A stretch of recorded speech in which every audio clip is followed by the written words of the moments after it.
Sean todas y todos muy bienvenidos a esta actividad, a la primera charla del ciclo de charlas que estamos organizando entre Instituto Profesional IAC y UTEL.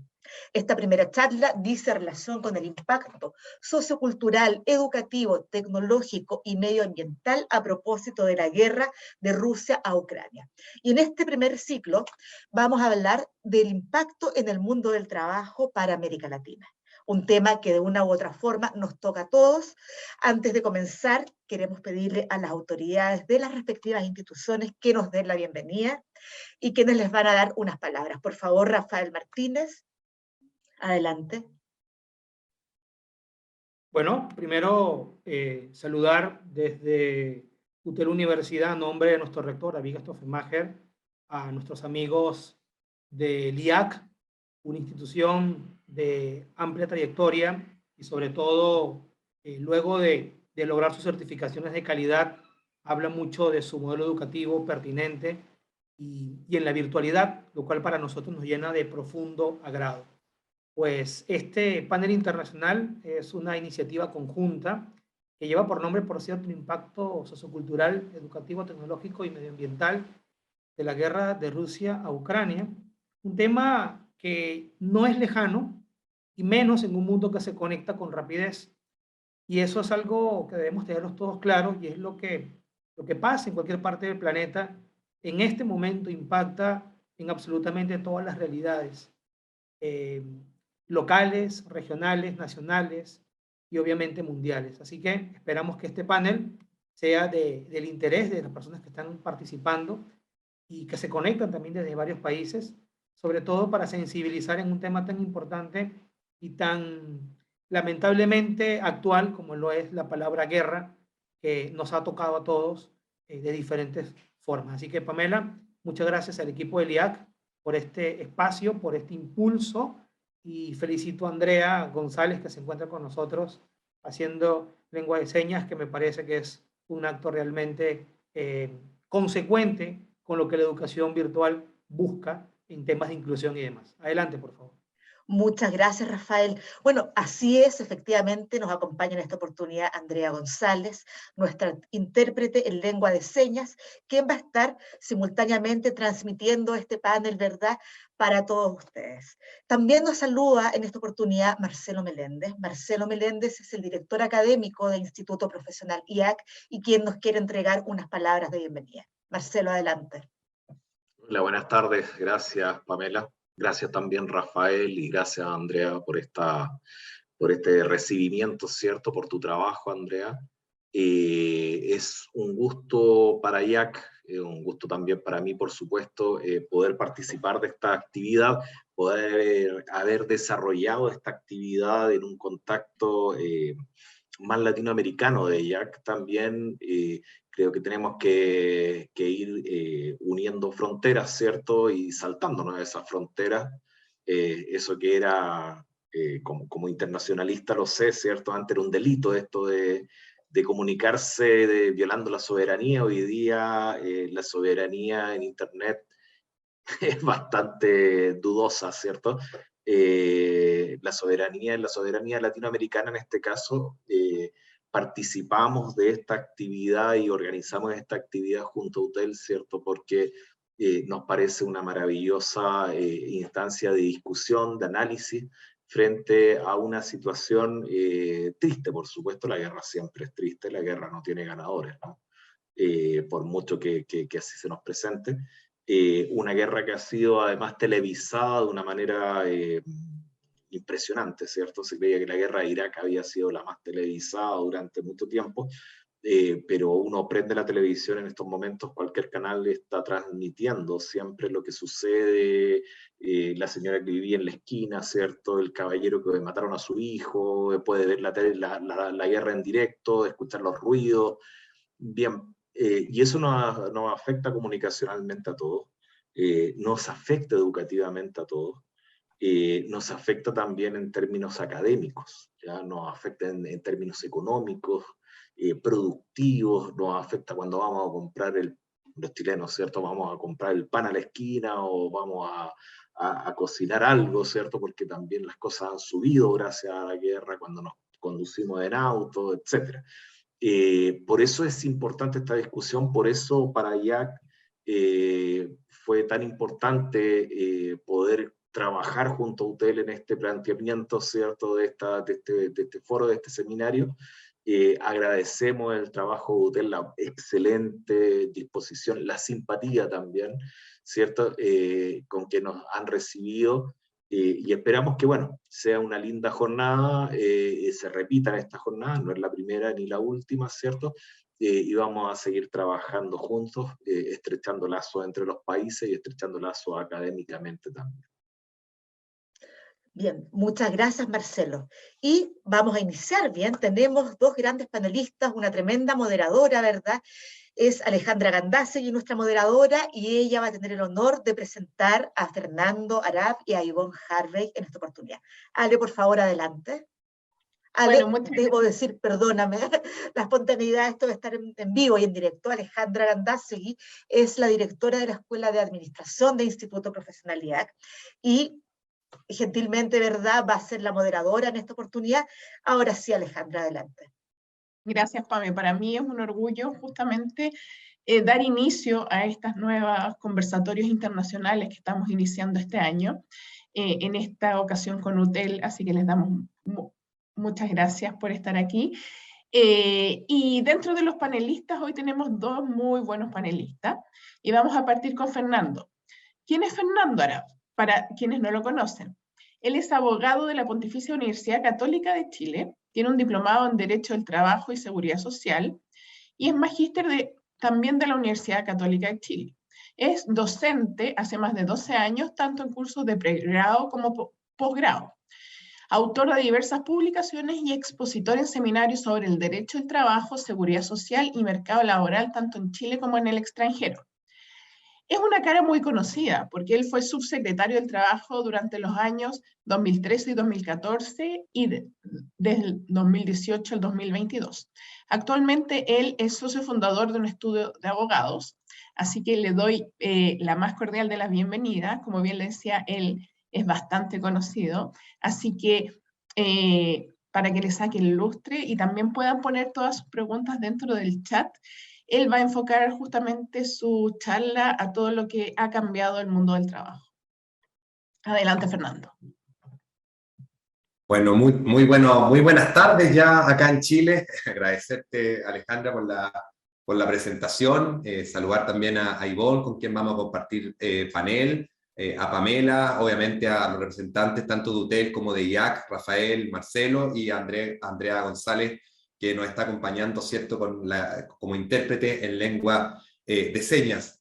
A ver, el tema es sumamente interesante porque dice relación con los desafíos que tiene el mundo del trabajo. Y la verdad es que uno podría pensar que los desafíos son más bien particulares de cada uno de nuestros países. Estaba mirando recién el chat y veo que nos acompañan personas de distintos países, ¿cierto?, de la región de Latinoamérica, desde Ecuador, México, Perú, Colombia y por supuesto también desde acá de Chile.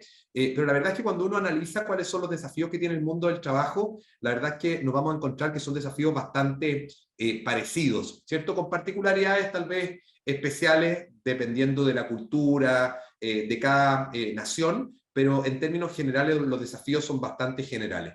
Yo me voy a centrar en estos minutos que tengo básicamente en señalar los que a mi juicio pueden ser 5 de los principales desafíos que tiene el mundo del trabajo de ahora en adelante. El primer gran desafío que me atrevería a comentarles es el desafío demográfico. Nuestros países están envejeciendo demasiado rápido. Las tasas de natalidad, no solo acá en Chile, no solo en Latinoamérica, sino que en el mundo han bajado de manera importante y por lo tanto la población está envejeciendo muy rápido. En el caso de Chile, al menos, esta situación es mucho más dramática. Se espera que en los próximos 20 años se dupliquen la cantidad de adultos mayores. Lo que a Chile le va a tardar 20 años, a países como Inglaterra le tardó 75 años, a Estados Unidos le tardó 60 años, a Italia le tardó 55 años. En el caso chileno, al menos, la población de adultos mayores se va a duplicar en tan solo 20 años. Y eso importa desafíos desde distintos puntos de vista en materia laboral, desde las pensiones que reciben, obviamente, las personas que ya están en una edad que terminó, obviamente, su época laboral y, por lo tanto, que se jubilaron, como se dice acá en Chile, pero también implica desafíos desde la perspectiva que hoy día las personas viven más y, por lo tanto, también muchas veces quieren mantenerse activas laboralmente hasta una edad más avanzada. Hoy ya no solo se habla de la tercera edad, hoy día se habla de la tercera y de la cuarta edad. Y por lo tanto, hoy día las personas se mantienen activas hasta una edad mayor que lo que era a lo mejor hace 20 o 30 años atrás. Y eso importa desafíos importantes en el mundo del trabajo, de cómo a esas personas, adultos mayores, los mantenemos también capacitados, los mantenemos actualizados con las nuevas tecnologías, y ahí hay un desafío para las políticas públicas de nuestros países. Es el primer gran desafío, el cambio demográfico. Un segundo gran desafío que me atrevería a mencionar dice relación con el cambio migratorio.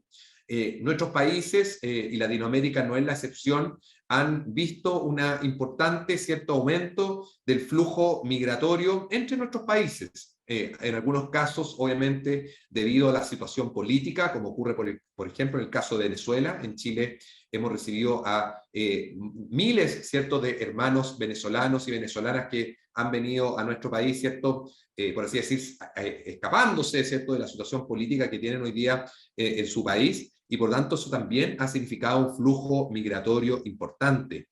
Solo para poner un ejemplo, en el caso de Chile, el año 2014, según los datos del Departamento de Extranjería, eran alrededor de 440.000 los extranjeros que existían en Chile. Hoy, a cifras del año 2020, es decir, 5 o 6 años más tarde, esa población prácticamente se cuadruplicó, es decir, se llega a más de 1,5 millones de migrantes que obviamente vienen a cualquiera de los países, ¿cierto?, de quienes hoy día estamos representados en este panel, en busca de mejores oportunidades. Y por tanto también hay un desafío para los países, para las políticas públicas y para la sociedad en su conjunto, de darles oportunidades, de cobijarlos, de albergarlos y obviamente de darles buenas oportunidades para esas personas y sus familias. Por lo tanto, el cambio migratorio, sin duda, también es un cambio relevante.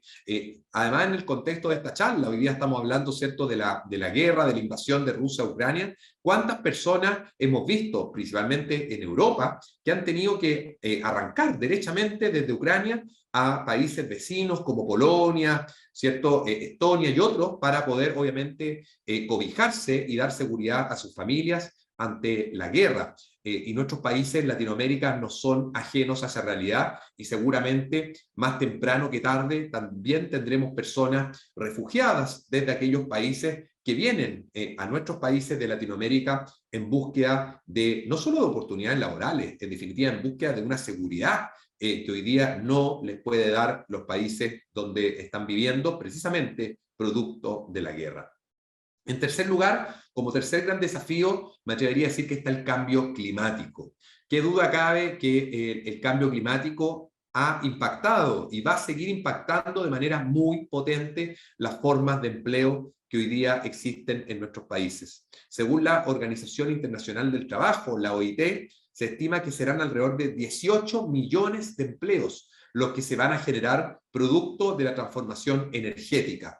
En el caso de Chile, hoy día se ven muchos proyectos en materia de energía solar, energía eólica y otras fuentes de energía renovables, no convencionales, que sin duda están y van a dar mucho trabajo. Y ahí el desafío desde el punto de vista educativo es preparar a las personas para que obviamente se desarrollen bajo estas industrias, en capacitarlos, en reconvertirlos si es necesario, porque evidentemente estas nuevas industrias requieren de preparación.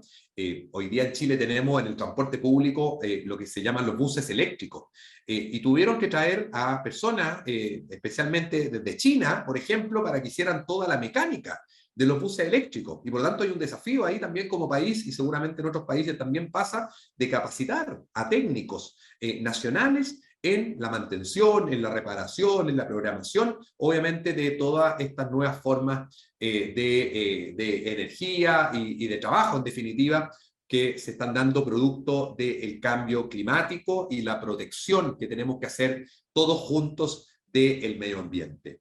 Un cuarto gran desafío que me atrevería a esbozar en estos minutos dice relación con el cambio tecnológico, con la automatización. Qué duda cabe que la automatización llegó para quedarse, y también es importante señalar que la automatización, cuando se hace bien, y aquí está el desafío, no es automático, sino que cuando se hace bien, son más los empleos que se crean que los empleos que se destruyen. Sin embargo, el desafío está en que no siempre los empleos que se crean son en los mismos lugares y para las mismas personas que aquellos empleos que se destruyen. ¿Qué empleos seguramente se están destruyendo en los distintos países, ¿cierto? No solo de Latinoamérica, sino que del mundo. Aquellos empleos que dicen relación con labores más mecanizadas, con labores más rutinarias y con labores de menor calificación. Y por lo tanto el desafío está en la capacitación, el desafío está en la reconversión. Pero no basta capacitar por capacitar.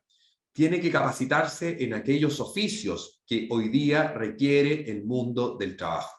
Es importante saber qué es lo que hoy día el mundo del trabajo requiere, y para eso es clave trabajar, por ejemplo, en conjunto con los distintos sectores productivos que tienen nuestros países, de manera de levantar cuáles son las demandas que hoy día requiere el mundo laboral para capacitar, para educar, para formar a trabajadores y trabajadoras en estos nuevos oficios que hoy día requiere el mundo del trabajo. Y por lo tanto, la automatización, el cambio tecnológico, sin duda es un cuarto desafío que es importante que nuestros países se hagan cargo. Y en quinto lugar, como quinto gran desafío, sin duda está el tema que hoy día nos convoca, el cambio producto de la contingencia, el cambio laboral que vamos a tener producto no solo de la guerra y de la invasión de Rusia a Ucrania, sino que también de la pandemia. La pandemia y la guerra y todas estas nuevas, ¿cierto?, formas de contingencia que estamos viviendo en nuestros países nos han hecho replantearnos la forma en que trabajamos. Apareció con fuerza el teletrabajo. Hoy día en Chile al menos tenemos una ley de teletrabajo que tuvimos la suerte, entre comillas, ¿cierto?, que entró en vigencia en abril del año 2020, es decir, justo con el inicio de la pandemia. Ya se venía tramitando durante los últimos años una ley de teletrabajo que permitió que muchas personas sin duda pudieran teletrabajar durante los periodos más duros de la pandemia. En Chile al menos el 25%, es decir, 1 de cada 4 personas que estuvieron ocupadas estuvo teletrabajando durante la pandemia, y por lo tanto se protegieron muchísimos empleos. Y en consecuencia, los cambios derivados de la contingencia, la pandemia del COVID-19, la guerra, ¿cierto?, y la invasión de Rusia a Ucrania, y tantos otros cambios que hoy día pueden estar viviendo en nuestros países y el mundo entero, sin duda también significan una forma distinta de ver el mundo del trabajo y de empujar cambios culturales. Eso me atrevería a decir, para dar inicio obviamente después a la conversación, después de la presentación de mi copanelista, Igor. Son los temas principales que creo que pueden ser relevantes para que podamos discutir en la jornada de hoy. Muchas gracias. Muchas gracias, Fernando. Muy actual todo lo que has mencionado. Efectivamente, la población se está envejeciendo, estamos teniendo problemas con algunas capacidades, también la natalidad. Ayer leía justamente lo que está pasando en España y cómo ha bajado la natalidad en los países, así que efectivamente estamos también en un círculo que, bueno, vamos a ver la luz de todas maneras. Quiero presentar a la próxima expositora, quien es Yvonne Harvey. Ella tiene un tremendo currículum. Ella es doctora en didáctica y organización de instituciones educativas de la Universidad de Sevilla, España. Tiene un postdoctorado en filosofía y ciencias de la educación en la Universidad Central de Venezuela. Es magíster en educación con mención en tecnologías de la información y la comunicación de la Universidad Central de Venezuela. También es licenciada en educación de la Universidad Central de Venezuela y hoy en día es fundadora y gerente general de Sair Consultores. También es miembro del Consejo Académico de la Facultad de Ciencias Sociales y Humanidades de la UTEL, quien es nuestro partner hoy en día. Así que, Yvonne, te damos la más cordial de las bienvenidas. Esperemos que todo lo que te comentó Fernando también esté alineado justamente con lo que tú vas a comentar. Así que en el chat les dejamos abierto también para que luego podamos hacer preguntas y respuestas. Muchísimas gracias, Ale, a todo el equipo. Fernando, excelente. Y además, esto habla de la magia que nos une, ¿no? Porque escuchaba a Fernando y definitivamente se alinea perfectamente con parte de lo que voy a presentar en la mañana de hoy, porque para lograr un poco esa, vamos a decir, lograr la formación de profesionales y ciudadanos que estén orientados para estas realidades, requiere repensar el rol de las instituciones educativas y el rol de la universidad. Y como educadora, inevitablemente tengo que mencionar estos espacios. Voy a compartir aquí una pequeña presentación, un poco más allá para sustentar algunas de las ideas que estamos viendo en la mañana de hoy. Y considero que hay que repensar el proceso de cómo estamos educando y cómo innovamos en estos escenarios que definitivamente la incertidumbre es como el ingrediente principal y donde tenemos realidades, pero también utopías, ¿no? Entonces, allí hay como cuatro grandes líneas en las que tenemos que pensar. Uno, ¿qué características estamos teniendo hoy en día con esto que llamamos las universidades del futuro? Y hablo de las universidades además con un concepto que a mí particularmente me encanta, que es el de entenderlas como organizaciones socialmente activas, productoras y usuarias de conocimiento. ¿Ok? Y de las universidades y de las instituciones educativas en general, porque estoy convencida cada vez más que esto implica una reconstrucción de los sistemas educativos en el mundo entero. ¿Ok? El cómo puede la tecnología, ¿ok? Ser un elemento para personalizar esos procesos educativos. ¿Y qué pasos, si quisiéramos decir qué ruta podemos ir transitando para alcanzar esa universidad o esa institución educativa del futuro y cómo ajustamos estas tendencias a las particularidades locales, como muy bien lo decía Fernando, ¿no? Entendemos que dentro del escenario en el que nos encontramos, el valor de la economía está basada principalmente en recursos intangibles, ¿ok? El conocimiento ya no es un espacio estático, estamos hablando de un conocimiento que está en acción permanente y donde para poder reestructurar y poder armar esa nueva mirada de sociedad, definitivamente tenemos que basarnos en el ser humano, en el individuo, en su talento y en su imaginación.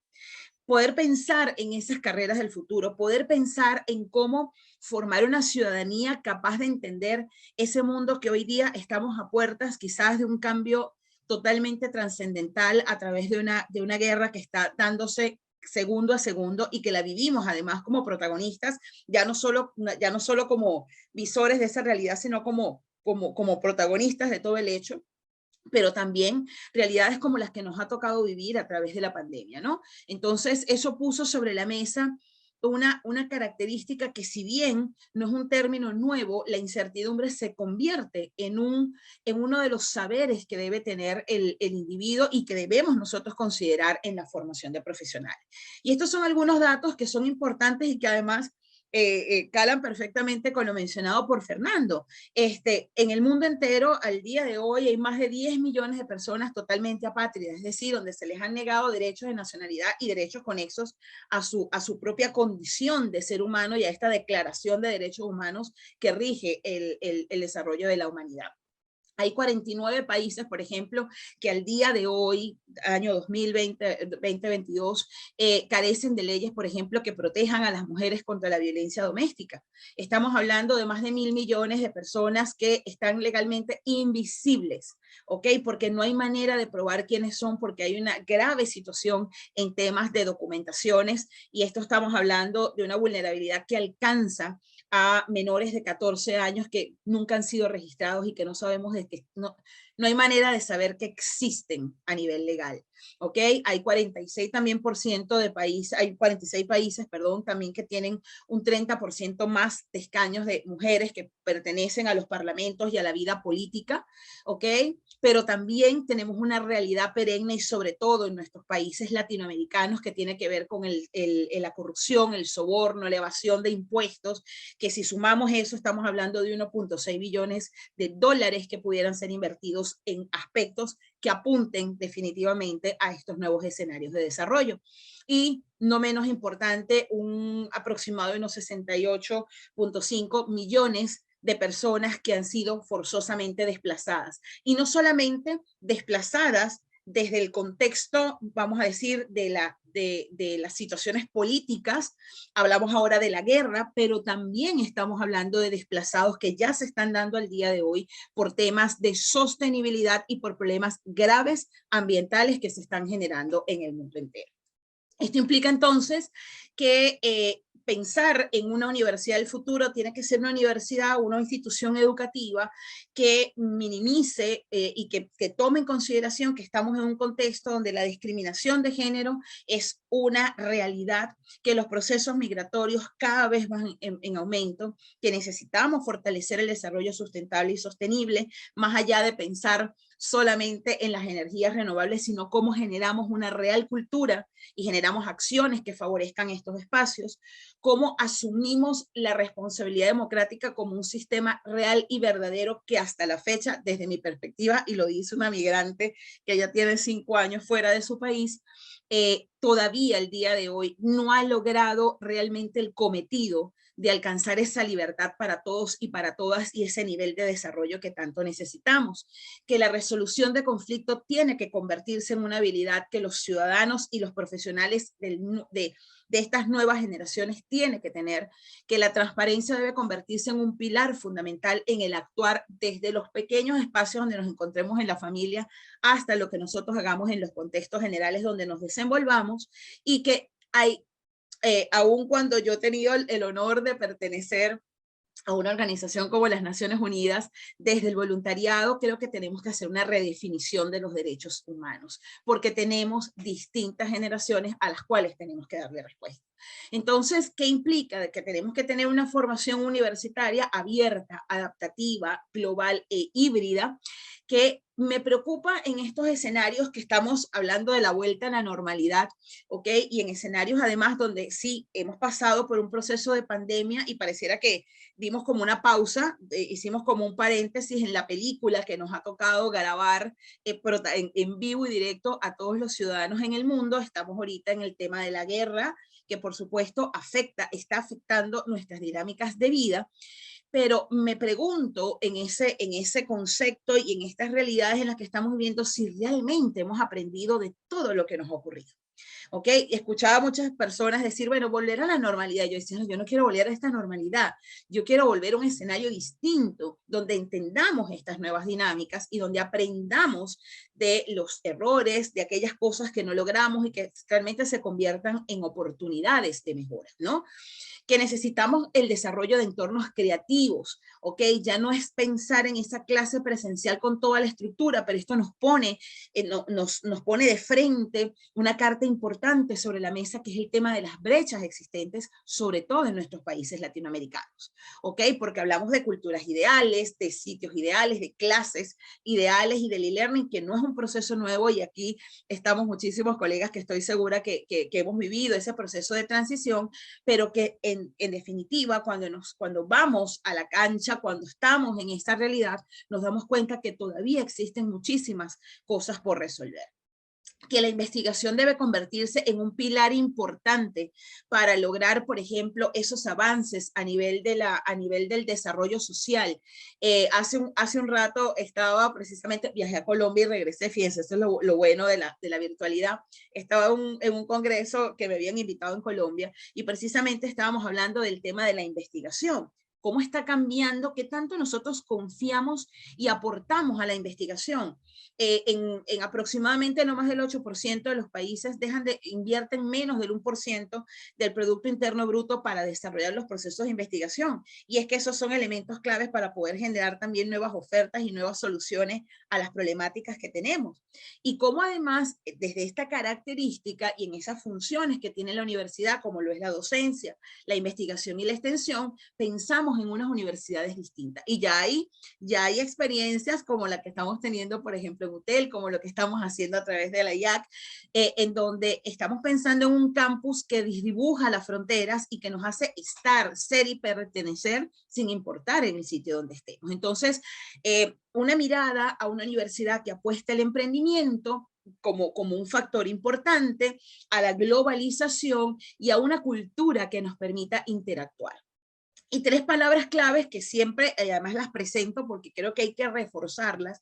Estamos hablando de unas TICs, de unas famosas TIC, de unas tecnologías, que lo que nos presentan, sí, definitivamente son nuevas herramientas, dispositivos, pero también una ardua necesidad de satisfacer necesidades y una característica de inmediatez que nos pone sobremanera en qué tanto es nuestro nivel de respuesta, cuánto somos efectivos al plantear soluciones ante las problemáticas que se están presentando y cómo además las tecnologías no solamente son esos dispositivos que nos permiten hacer cosas, sino que nos están abriendo también un campo de acción, unos nuevos objetos a investigar, unas nuevas realidades a las cuales pertenecemos y donde la información se convierte en esa materia prima, donde tenemos acceso a grandes cantidades, pero también entender estos nuevos formatos en los que nos va a tocar transitar. Y comunicarnos a través de estos canales implica comprender unos nuevos códigos que para muchos de los que estamos aquí, más adultos contemporáneos, Fernando, cuando dijiste lo de la cuarta, esa ya no es tercera edad, también la cuarta, estamos en ese tercer y cuarto, somos como el vino, ¿ok? Y donde transitamos en esta contemporaneidad en la que no somos nacidos con la digitalización, pero nos ha tocado aprender de ella, pero también donde tenemos unas generaciones que en definitiva están viendo a los espacios universitarios, no sé si como el único lugar donde pueden aprender y donde pueden generar soluciones a la sociedad. Entonces, eso definitivamente necesitamos repensar el rol de las instituciones educativas y si realmente nosotros estamos certificando, estamos validando un conocimiento que va a ser verdaderamente útil para esa sociedad que se está construyendo, que pareciera que estamos en la ciencia ficción y que puede convertirse en un escenario como muy de película, ¿no? Y de ciencia ficción en un momento determinado. Y para ello, ¿qué requerimos? Un profesional y un ciudadano, y además no lo desligo, ¿no? Porque, y ya les digo por qué más adelante. Necesitamos un ciudadano y un profesional que desarrolle un conjunto de competencias. Competencias sí que tienen que ver con lo tecnológico porque estamos en un proceso de digitalización, tal y como señalaba hace algunos años Nicolás Negroponte, que me encanta ese autor cuando hablaba de ese paso de la cultura del átomo a la cultura del byte y cómo pasamos de lo tangible a aquello que no tocamos, pero que sabemos que existe y que estamos allí, que nos hace ciudadanos de ese mundo y de ese espacio digital y nos hace sentirnos como en comunidad y que requiere entonces una competencia informacional donde ya nosotros no somos simples espectadores. Nosotros estamos viendo en este momento la noticia y podemos saber tristemente que de repente ha fallecido o le han quitado la vida a alguien en el mismo instante porque hubo alguien que tuvo una conexión y pudo enviar esa imagen o ese video. Eso ya transforma la manera en cómo vemos la noticia, en cómo hacemos sociedad, en cómo construimos nuestras narrativas y también nos convertimos en autores. Pero ¿qué tipo de autores nos estamos convirtiendo? ¿Ok? ¿Qué tipo de profesionales estamos generando nosotros para eso, para esas nuevas empresas, para esas nuevas organizaciones? Hagamos la consulta, ¿ok? Al salir de estos espacios y busquemos a quienes somos padres, a quienes somos docentes, a quienes tenemos los sobrinitos o los vecinitos y preguntemos realmente en esta generación que viene tras nosotros, ¿cómo están viendo ellos el valor de la educación y del conocimiento? ¿Ok? Y entonces acá viene esta competencia tan importante como es la competencia cognitiva genérica. ¿Sabemos convertir realmente la información en conocimiento? ¿Quién tiene la verdad? ¿Es un conocimiento relativo? ¿Es un conocimiento absoluto de una verdad y de una realidad? No lo sé. Y para ello requerimos de alfabetizaciones múltiples, es decir, una cultura donde entendamos el valor, no quiero dejar de perder, por favor, el valor de la escritura y de la lectura que tan divino para todos los que estamos aquí, nos ha permitido viajar, transitar, ir y regresar cuando estamos ante la presencia de estos contenidos, pero también entender ahora este nuevo lenguaje icónico, audiovisual, que está siendo muy útil, que tiene un poder importante y que lo estamos viviendo al día de hoy, lo que nos convierte en esta ciudadanía digital, en cómo convivimos en ese mundo donde se desdibujan perfectamente las fronteras. Y requiere para ello que logremos gestionar la innovación. Y este es un concepto que además a mí me apasiona muchísimo porque ha sido una línea de investigación que he llevado por años y que entonces tenemos que entender cómo logramos planificar, desarrollar, evaluar todo lo que ocurre en la organización, todo lo que está pasando con los actores que están involucrados en un momento determinado y cómo hacemos uso de estas herramientas. ¿Para qué? Bueno, para generar y difundir conocimientos, para investigar, para certificar, para a través de estos espacios de la docencia, de la investigación, de la extensión, logremos realmente formar y generar estos profesionales que requieren ¿qué? La reorganización de las instituciones, definitivamente, que tenemos que lograr reflexionar también sobre lo que hacemos, me involucro además, lo que hacemos cada uno de nosotros cuando incorporamos estas herramientas en nuestros distintos contextos, qué prácticas han sido generadas, cuáles han sido efectivas y qué necesidades y respuestas de innovación nosotros somos capaces de dar, que requiere entonces un liderazgo hacia lo digital, una visión y estrategia de digitalización, querramos o no, es la ola en la que tenemos que surfear, es el barco en el que tenemos que montarnos para poder realmente generar soluciones efectivas, formas de trabajo de personas y de una cultura distinta, ¿ok? Todavía tenemos muchos países que necesitan de la presencia y no quiere decir con esto que me encantaría poder viajar y estar en estos espacios y visitar Chile y poder tomarnos un café con todo el equipo que está allá y poder estar en todas las geografías que nos acompañan en la mañana de hoy, pero también entender cómo se van dando y cómo logramos institucionalizar estas nuevas dinámicas, cómo digitalizamos estos procesos y tomamos decisiones efectivas y utilizamos esta tecnología y el manejo de datos y de herramientas digitales que son tan importantes. Esto nos pone en el plano de desafíos, ¿ok? Que pudiéramos llamar organizacionales y estratégicos, en donde cómo ponemos la experiencia del cliente, cómo logramos satisfacer eso que está allí, cómo incorporamos una gestión de cambio, cómo desarrollamos procesos que tienen que ser ágiles para poder dar respuesta y cómo ampliamos la frontera de la universidad que ya en este instante estamos siendo protagonistas. Y ya para cerrar, en definitiva, cómo entendemos desde las particularidades en las que nos encontramos que el conocimiento es el ingrediente y vamos a decir como la materia prima principal en la cual nosotros podemos posicionarnos. Pero requerimos ese conocimiento, si no apunta y fortalece la condición humana, definitivamente estamos destinados a seguir repitiendo y seguir viviendo realidades como las que nos encontramos. Que las tecnologías pueden ser un canal importante, pero que en definitiva la incertidumbre tiene que ser, vamos a decir, la bandera que todos oremos de importar el sitio donde nos encontremos, porque es lo que nos va a permitir entender un mundo que lo más permanente que tiene es el cambio, y donde la solidaridad, el altruismo, el compromiso, la sensibilidad social, la ética y la responsabilidad realmente se conviertan en elementos importantes. Entonces, bueno, requerimos conocer la historia de las organizaciones porque no podemos olvidar de dónde somos, dónde estamos, ¿ok? Comprender el contexto, generar acciones permanentes y que, bueno, construyamos ese futuro que definitivamente va a ser incierto, pero que tiene que estar orientado al cambio, la excelencia y la generación de mejores personas y ciudadanos. Así que, bueno, dejemos este espacio ahora para las preguntas. Excelente, Ivonne. Muchas gracias. Mira, en el chat nos dejaron una pregunta y por interno también nos dejaron otras. Voy a ir comentando. La primera, ¿es viable proyectar el entorno educativo tanto en el sector público, privado y de economía mixta?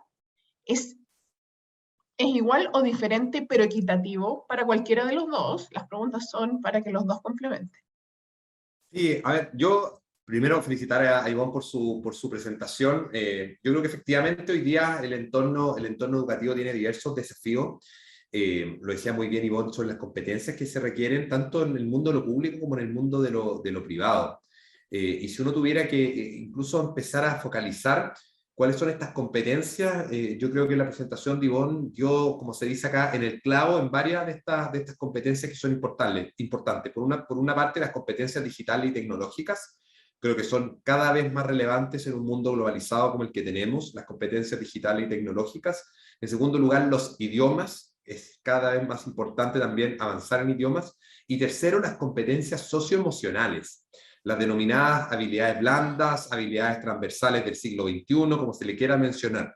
Y dentro de ellas menciono un par que creo que dicen relación con los tiempos actuales en los cuales vivimos y que tal vez hace 10, 15 años atrás no eran relevantes y hoy día sí lo son, y que Ivonne las mencionó de muy buena manera en su presentación.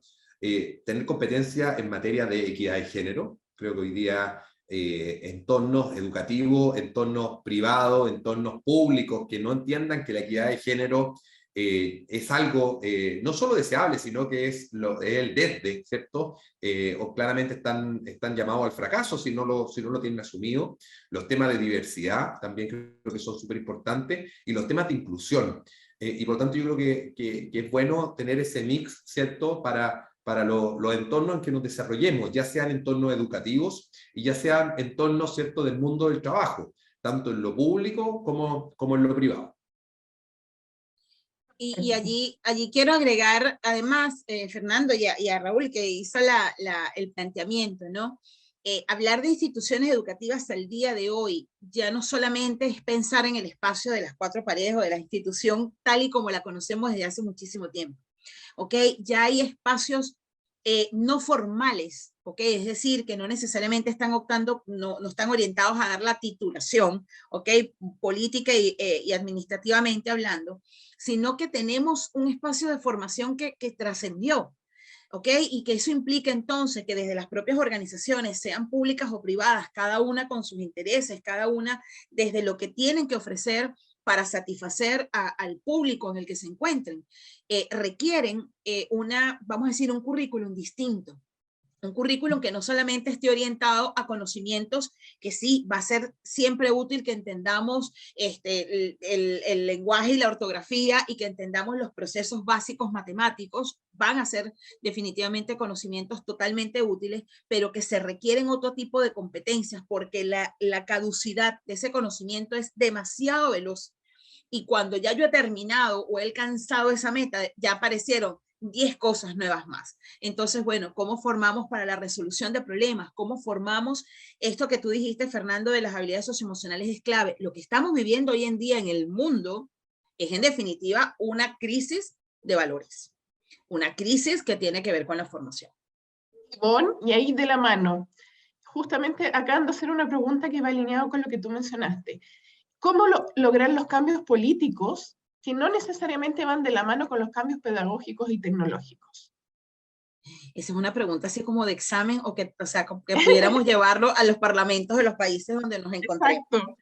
Exacto. A ver, las crisis políticas que se están viviendo hoy en día en el mundo nos ponen varias cartas sobre la mesa. Una tiene que ver con si realmente los sistemas políticos, tal y como los conocemos a la fecha, han dado soluciones y respuestas a las problemáticas que tenemos. No vamos a responderlas aquí porque la idea no es que salgamos aquí deprimidos, sino que busquemos alternativas.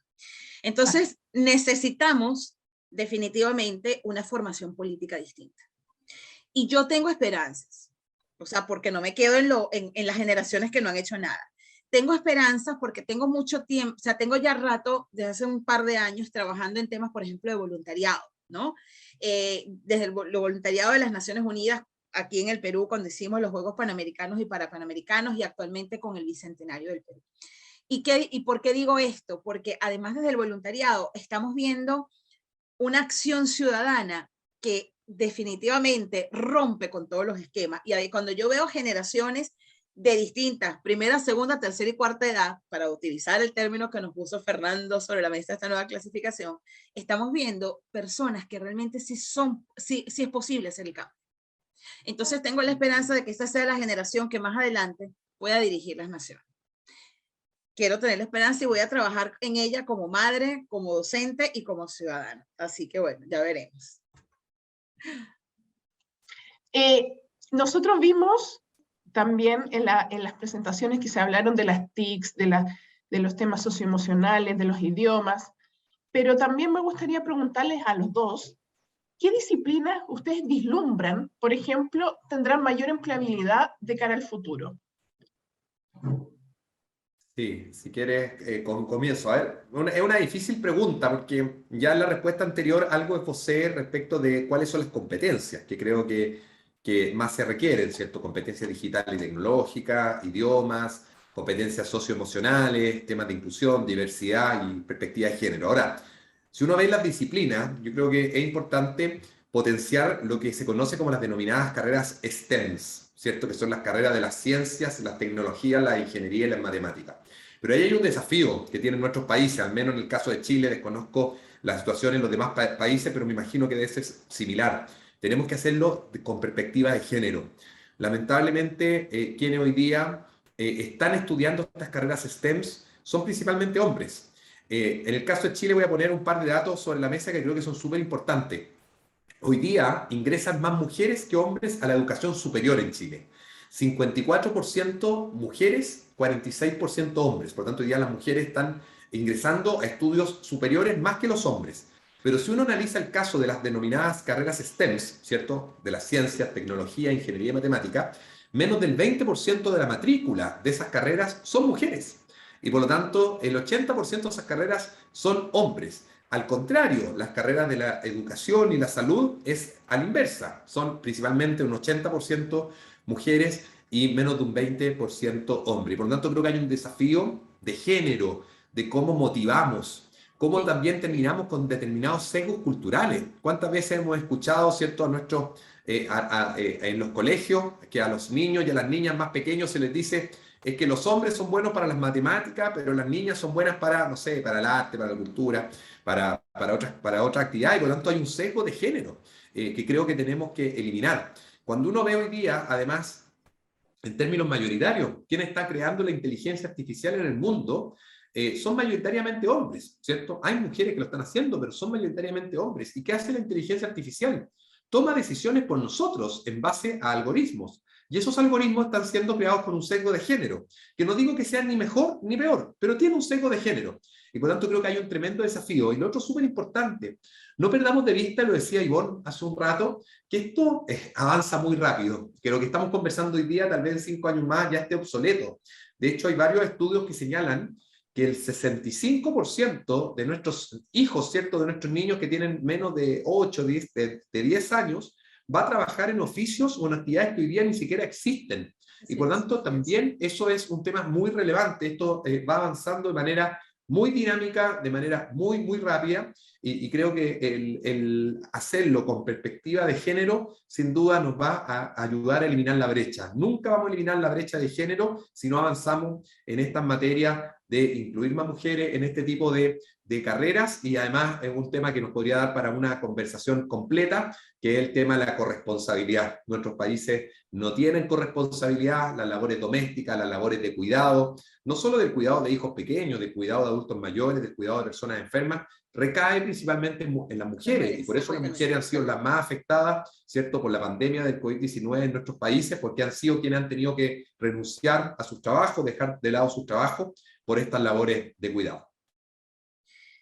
Totalmente. Excelente, Fernando. Y allí quisiera agregar una cosita, Ale y Fernando, me parece excelente, y ahí va un poco a los estigmas y a los paradigmas que tenemos desde el hogar y desde la familia, ¿ok? Y ahí nos pone el tema de las brechas. ¿Cuántas niñas, niños y adolescentes realmente están teniendo al día de hoy acceso a los sistemas educativos? ¿Ok? ¿Cuánto realmente los estados están logrando que el acceso a la educación sea realmente considerado ese derecho humano que tenemos todos y todas en el mundo? ¿Ok? Y que se convierta a veces, en muchos de los casos, se convierte en un lujo que no todos tienen la posibilidad, ¿no? Y cuánto además estos sistemas están siendo atractivos para estas nuevas generaciones, que no terminen pensando que yo quiero convertirme en youtuber porque voy a ser multimillonario, y entonces no tengo que hacer más nada porque hago TikTok y hago YouTube, y entonces, bueno, que a veces yo lo pienso y digo, Dios mío, ¿será que nos tenemos que convertir en influencers de estos nuevos actores sociales? No lo sé todavía, pero estamos en ese camino de poder construirlo. Pero sí, definitivamente hay que pensar en nuevas perspectivas desde lo educativo. Bueno, y finalmente, para ir cerrando, la última pregunta. Nosotros, tanto en IAC como en UTEL, somos unos privilegiados con el tema del teletrabajo. Efectivamente, las empresas avanzaron hacia ello. Pero también tenemos en la audiencia gente que no necesariamente está con el teletrabajo. ¿Qué recomendaciones ustedes les darían a los grandes empresarios o a quienes están trabajando en las empresas donde efectivamente los hacen ir de manera presencial? No me toques esa tecla ahorita, Ale, porque, o sea, es una discusión que estoy teniendo ahorita, ¿no? ¿En qué sentido? No hemos por eso digo que en la pandemia todavía nos quedan cosas por recorrer y aprender. El costo de vida, la crisis que se está presentando en el mundo, por ejemplo, a consecuencia de la guerra, con el tema de los incrementos del precio de la gasolina, temas de movilización, hasta temas de seguridad, ¿no? Y temas de ahorro para las empresas, no están siendo todavía puestas como prioridad en la mesa, ¿ok? Entonces, el teletrabajo se puede convertir en una opción interesantísima. O sea, yo quiero volver a la presencialidad si tengo que hacer un taller, si tengo que ver a la gente para hacer una cosa bien productiva, pero no de repente para perder 8 horas en una oficina donde puedo estar conectada sin hacer nada, cuando yo a lo mejor ese proyecto lo puedo producir en 2 horas en mi casa, por decir algo, ¿no? O sea, viéndolo desde esa perspectiva. Pero es que además allí tenemos que revisar lo que está ocurriendo en los propios sistemas con la vuelta a clases, porque logramos desde la pandemia llegar a una población que antes no podíamos. Cuando estábamos en lo presencial y yo estaba en la capital y tenía gente en las provincias, me pongo ahorita en el contexto del Perú, donde en las provincias necesariamente no todos los estudiantes podían llegar a la universidad por temas geográficos y que tú les abriste una puerta. Entonces, el tema de lo híbrido, que a mí no quiero convertirlo en moda porque creo que allá hay otras dimensiones, pero creo que tenemos que repensar en cómo nos manejamos dentro de los dos mundos, es decir, dentro de lo virtual y dentro de lo presencial. Generar políticas que tampoco abusen de los tiempos efectivos, porque creo que aquí todos podemos decir que durante la pandemia trabajamos 18 horas más de las que normalmente hacíamos, ¿ok? Eso también tiene sus desventajas, pero que en definitiva puedes hacer cosas interesantes, puedes llegar a muchas más personas, pero esto también implica una responsabilidad de cuánto ofreces en conectividad, de que ofreces espacios laborales dentro de casa, dentro de ese home office, para que pueda ser realmente útil y que definitivamente tiene que haber un cambio cultural. Tiene que haber un cambio cultural para que podamos realmente implementarlo con efectividad. Sí, a ver, respecto del teletrabajo, como decía muy bien Ivonne, en todo caso, mi opinión va a ser un poco sesgada, porque a mí me tocó redactar, tramitar e implementar la ley de teletrabajo en Chile. Yo siempre digo que es como mi cuarto hijo, entonces la verdad es que no podría hablar mal del teletrabajo. Creo sí que el teletrabajo tiene que regularse de buena manera. En Chile tenemos una ley que lo regula, que establece un derecho de desconexión, porque efectivamente lo que dice Ivonne es cierto. Muchas personas durante la pandemia trabajaban más por teletrabajo que lo que habían trabajado presencialmente, ¿cierto?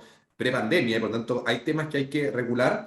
Y creo que lo que va a perdurar en el futuro es esta modalidad más híbrida, ¿cierto? De mezclar teletrabajo con trabajo presencial, que por lo demás creo que es el escenario ideal. No creo en el teletrabajo full time, ni tampoco creo en el trabajo presencial full time, para aquellos que puedan tener esta modalidad híbrida, que creo que sí va a venir a mejorar la calidad de vida de las personas. El teletrabajo tiene muchas virtudes, yo siempre me atrevo a mencionar al menos 3 o 4. Es un tipo de empleo moderno, porque aprovecha las nuevas tecnologías, tal como la estamos aprovechando nosotros ahora para mejorar la calidad de vida de las personas y conectarse. Imagínense, estamos hablando de distintas partes de la región y conectados gracias a la tecnología, y el teletrabajo también ayuda en eso. Es un tipo de empleo inclusivo, porque permite que sectores tradicionalmente más relegados del mundo del trabajo puedan sumarse a él. Estoy pensando en jóvenes, estoy pensando en mujeres, estoy pensando en personas con discapacidad, estoy pensando en personas de regiones y de provincias que muchas veces pueden acceder al empleo que tanto soñaron gracias a la modalidad online, porque de lo contrario habrían tenido que renunciar a su vida, a sus familias, seguramente incluso a su entorno, ¿cierto? Y a su arraigo local. Es un tipo de empleo además sustentable, porque es amigable con el ambiente, con la naturaleza, nos ayuda a descontaminar y a descongestionar la ciudad, y por tanto eso también se agradece en pos del medio ambiente. Y lo último es un tipo de empleo democrático, porque hoy día el teletrabajo permite que las personas de distintas partes, ¿cierto?, puedan conectarse y acceder a empleos que tal vez antes no lo podían hacer. Sin duda hay desafíos que hacer en relación al teletrabajo. Hay un cambio cultural. Alejandra preguntaba qué deben hacer las empresas. Creer en el teletrabajo. Hay un desafío para las jefaturas, de entender que se trabaja por metas, por objetivos y no por cumplir un horario y que no se requiere estar mirando al trabajador para saber que está cumpliendo su labor. Así que bueno, esto es un tema cultural que seguramente nos da también para otro conversatorio, ¿cierto? Completo solo de teletrabajo. Así que no me extiendo más sobre el punto, pero creo que es una muy buena herramienta que llegó para quedarse. Excelente. Muchas gracias, Ivonne. Muchas gracias, Fernando. Dejo a Pamela, quien nos va a dar el cierre final. Bien, muchísimas gracias. Me pasó la hora volando, como se dice en buen chileno. Increíble su exposición, su visión global, altruista de este tema, ¿verdad? Que nos pega tan fuerte y que se ha venido haciendo mucho más visible a propósito de la guerra de Rusia a Ucrania. Muchísimas gracias, Fernando, Ivonne, Marcelo Meléndez, Alejandra Gandásegui, Rafael Martínez, bueno, y a todos los amigos de UTEL, nos estaremos viendo en una próxima oportunidad. Recordemos que esta es la primera de un ciclo de charlas que tenemos dispuesta para todos los hermanos de América Latina. Hasta la próxima, hasta pronto. Chao, chao, gracias.